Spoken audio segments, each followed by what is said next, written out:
point to them, okay? Because we all have learning styles. Have you ever heard of that before? Learning styles. So before I talk about this, I'm going to talk about this. Learning styles. So sometimes it's audio, our ears. Sometimes it's, what is the other one I use? Visual. What do you use if something's pure visual learner? What do you think you use? Eyes. And then another one is your speech, so talking. There's something called kinesthetic. Now I think that's how you spell it, even though the TIC is like a TH, kinesthetic. And this is just active learning. You're doing something. So for example, if you're a science major, if you have like some kind of science class, mostly biology, and so you go sit down in class and you learn a bunch of words, and then you go to something called a lab. Anything you want to say about that? I was going to have them say all those words before you erased them. Oh, I'm sorry. That's okay. The next one's I write. Okay. Next time, tell me. Phillus, wait. Well, I'm a little slow, so you have to excuse me. I'm a little slow. Martin Luther King Jr. Was a black man. And he, in the 50s, 1950s, a couple of things. There was civil rights movement. So civil rights has to do with what you and I do in our daily life publicly. We walk down the street. We walk into the restaurant. We walk into the post office. We get on the bus. We choose which seat on the bus we want to sit on. But his teaching was, look, we should be peaceful. So even though he was having this movement, it was peaceful. Do you know what that means? What does it mean to be peaceful? No fighting. Your words should be kind,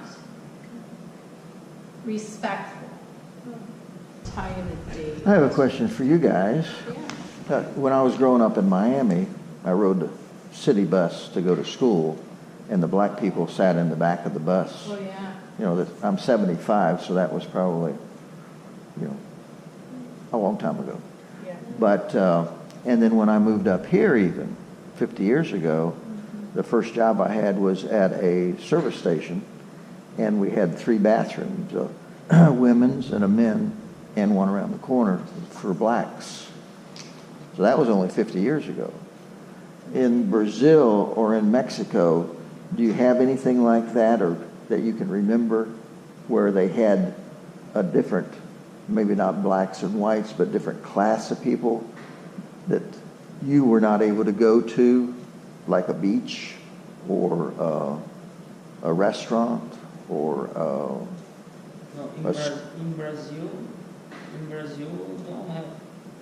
But when Brazil was colonial Portugal,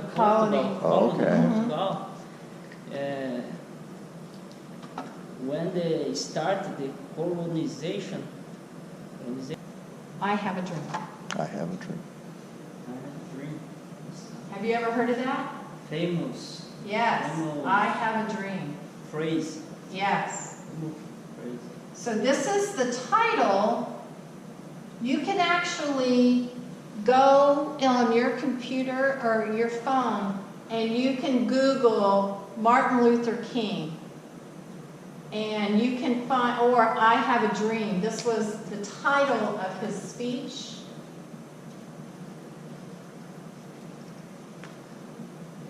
And it was